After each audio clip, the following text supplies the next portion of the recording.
मैं Raviranjan Gupta, centre for you में आप सबों का स्वागत है।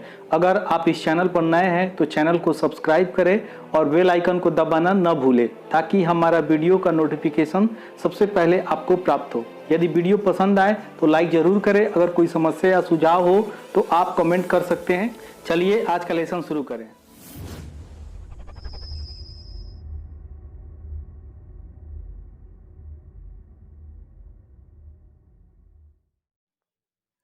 ट्रिकी मैथमेटिक्स में आप सबों का स्वागत है। आज हम लोग एरिया चैप्टर पढ़ने जा रहे हैं और एरिया में कमी या वृद्धि पर आधारित हम लोग प्रश्न देखेंगे जो काफ़ी ट्रिक से संबंधित होगा। इसको कुछ ही सेकंडों में हल कर लेंगे, बस आपको कुछ ट्रिक सीखने की आवश्यकता है। तो चलते हैं क्वेश्चन पे।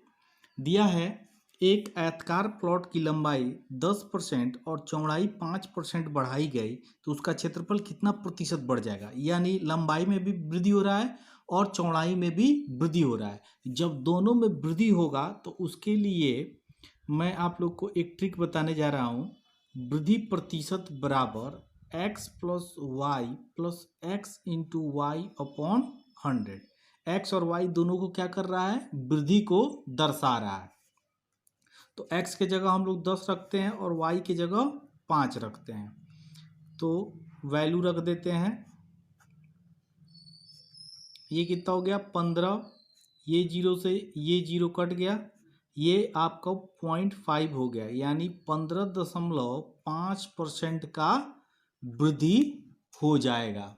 ठीक है, तो हम लोग देखें कि कैसे अगर दो एरिया के दोनों क्वेश्चन में मतलब लंबाई में भी और चौड़ाई में भी वृद्धि हो रहा हो तो कैसे हम लोग दोनों में वृद्धि कर सकते हैं। और इस फार्मूला से हम लोग आंसर कुछ ही सेकंडों में ज्ञात कर सकते हैं। नहीं तो बेसिक मेथड से हम लोग पढ़ेंगे तो काफ़ी लंबा समय वक्त लग जाएगा। नेक्स्ट क्वेश्चन है, किसी आयत की लंबाई को 20% और चौड़ाई को 15% कम कर देने पर उसका क्षेत्रफल कितना प्रतिशत कम हो जाएगा। यानी लंबाई और चौड़ाई दोनों में कमी किया जा रहा है। तो जब दोनों में कमी किया जाएगा तो उसके लिए एक ट्रिक है। तो दोनों में जब कमी होगा तो कमी प्रतिशत ही निकलेगा। तो उसके लिए एक ट्रिक है x plus y minus x into y upon 100। ठीक है, तो आप लोग इस फार्मूले से आप लोग निकालेंगे। तो x की जगह कितना रख दे 20 और y की जगह कितना रख दे 15। तो 20 इंटू 15 अपॉन 100। जब इसको सॉल्व करेंगे तो 20 से ये 5 मर्क में कट गया और ये 3 मर्क में कट गया, यानी 35 माइनस 3। ठीक है, तो 32% का टोटल कमी हो रहा है। ठीक है, अगर इसके लंबाई चौड़ाई आयत के लंबाई चौड़ाई दोनों में कमी कर दिया जाए तो दोनों को मिलाकर उसके क्षेत्रफल में 32% का कमी हो जाएगा। तो हम लोग देख रहे हैं कि इस फार्मूले के माध्यम से कितना जल्दी हम लोग इसका आंसर निकाल लिए। नेक्स्ट क्वेश्चन को देखते हैं। किसी आयताकार खेत की लंबाई 18% बढ़ाई गई जबकि उसकी चौड़ाई 12% कम की गई तो बताइए इसके क्षेत्रफल में कितने प्रतिशत घटेगा बढ़ेगा। तो इसके लंबाई में वृद्धि हो रही है और चौड़ाई में 12% की कमी हो रही है। तो जब वृद्धि और कमी दोनों हो रहा है तो इसके लिए हम लोग एक फार्मूला देते हैं, वृद्धि या कमी प्रतिशत x minus y minus x into y upon 100। तो हम लोग इस फार्मूला से निकाल लेंगे। अगर प्लस आ रहा है तो वृद्धि होगा, अगर माइनस आएगा तो कमी होगा। तो x के जगह वृद्धि वाला रखेंगे और y के जगह कमी वाला रखेंगे। तो 18% वृद्धि हो रहा है और 12% कमी हो रहा है। तो इसको सॉल्व कर लेते हैं। तो 18 में से 12 चला जाएगा, 6 बचेगा। और जब इसको सॉल्व हम लोग करेंगे तो 2.16 आएगा। ठीक है, और ये 6 में से 2.16 घटाएंगे तो 3.84% आ रहा है। तो प्लस में आ रहा है यानी वृद्धि हो रहा है। यानी क्या निकलेगा, वृद्धि प्रतिशत, क्योंकि ये प्लस में आ रहा है तो हमेशा वृद्धि प्रतिशत, अगर माइनस में आता तो कमी प्रतिशत आ रहा है। तो इस प्रकार से हम लोग देख रहे हैं कि कमी वाले में कौन सा फार्मूला यूज किया गया, वृद्धि वाले में कौन सा कमी फार्मूला यूज किया गया, और वृद्धि और कमी में। तो ये तीनों फार्मूला अगर आप लोग याद कर लेते हैं तो ये परसेंटेज में भी काम आएगा, भिन्न में भी काम आएगा, एरिया में भी काम आएगा। ठीक है, तो बहुत सारे प्रश्न में ये तीनों फार्मूला का यूज करते हैं। तो आप लोग ये तीनों फार्मूला से बहुत सारे क्वेश्चन को हल कर सकते हैं। नेक्स्ट क्वेश्चन है, एक आयत की लंबाई 22% कमी की गई जबकि उसकी चौड़ाई 15% बढ़ाई गई, तो उसके क्षेत्रफल में कितना प्रतिशत कमी या वृद्धि होगा। तो ये भी कमी या वृद्धि वाले फार्मूले पे बनेगा। तो इसका फार्मूला क्या था, x minus y minus x into y upon 100। ठीक है, तो x को क्या रखना है, वृद्धि रखना है, तो आपका 15% वृद्धि हो रहा है, और y की जगह कमी रखना है तो 22% कमी हो रहा है। अब इसको सॉल्व कर लेते हैं, तो ये क्या आ जाएगा, -7, और इसको जब हल करेंगे तो आ जाएगा -3.3 आएगा। तो ये टोटल हो गया 10.3। तो यहाँ क्या आ रहा है, माइनस का साइन आएगा, यानी कमी हो रहा है।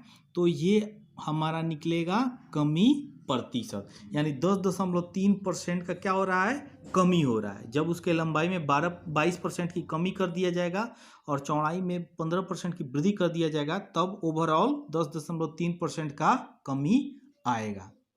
ठीक है, तो इस सभी क्वेश्चन को देखते हुए हम लोग वृद्धि या कमी का क्वेश्चन को हल कर सकते हैं। इस पे आधारित जितना भी क्वेश्चन आएगा, इन सब ट्रिक से क्वेश्चन हल हो जाएगा। नेक्स्ट क्वेश्चन को देख लेते हैं, एक आयताकार खेत की लंबाई में 25% की वृद्धि की गई, उसकी चौड़ाई में कितने प्रतिशत की कमी की जाए तो उसका क्षेत्रफल न बदले। यानी अगर शुरू में वृद्धि दिया है तो अंत में कमी पूछेगा। तो प्रतिशत कमी बराबर वृद्धि कितना का हो रहा है, ठीक है, और वृद्धि अपॉन 100 प्लस वृद्धि प्रतिशत गुना 100। हम लोग इस फॉर्मूले का यूज करेंगे।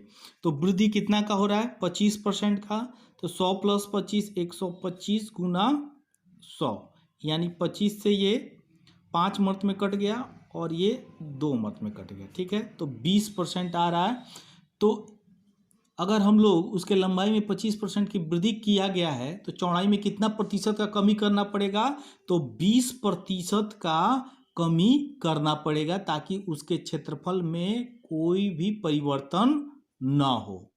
ठीक है, अगर शुरू में वृद्धि हो रहा है तो 100 में जोड़ देना है, अगर शुरू में कमी हो रहा है तो 100 में कमी कर देना है। बस इसी बात को आप लोग को ध्यान में रखना है कि शुरू में वृद्धि हो रहा है तो अंत में कमी पूछेगा, अगर शुरू में कमी हो रहा है तो अंत में वृद्धि पूछेगा। नेक्स्ट क्वेश्चन देख लेते हैं, किसी आयत की लंबाई 10% कम की गई, उसकी चौड़ाई में कितने प्रतिशत की वृद्धि की जाए कि उसके क्षेत्रफल में कोई परिवर्तन न हो। तो शुरू में क्या दिया है, कमी दिया है, तो अंत में वृद्धि पूछ रहा है। तो प्रतिशत वृद्धि बराबर हो जाएगा कमी प्रतिशत, जब कमी हो रहा है तो 100 में से क्या करेंगे, घटा देंगे, और परसेंटेज के लिए 100 से गुना कर देंगे। तो कमी कितना हो रहा है, 10% का कमी हो रहा है, तो 100 में से 10 चला गया, 90 गुना 100, ये 0 से ये 0 कट गया, यानी 100/9। तो जब इसको सॉल्व करेंगे तो कितना आ जाएगा, 11.1/9% का वृद्धि करना पड़ेगा, ताकि क्षेत्रफल में कोई परिवर्तन न हो। तो कुछ एरिया का ये इन सब क्वेश्चन था जो कमी और वृद्धि पर आधारित था। इन सब क्वेश्चनों को ध्यान में रखिएगा तो आपका सारा क्वेश्चन हल हो जाएगा। अगर मेरा वीडियो पसंद आए तो आप लाइक कीजिए, शेयर कीजिए और मेरे चैनल को सब्सक्राइब कीजिए। जय हिंद, जय भारत।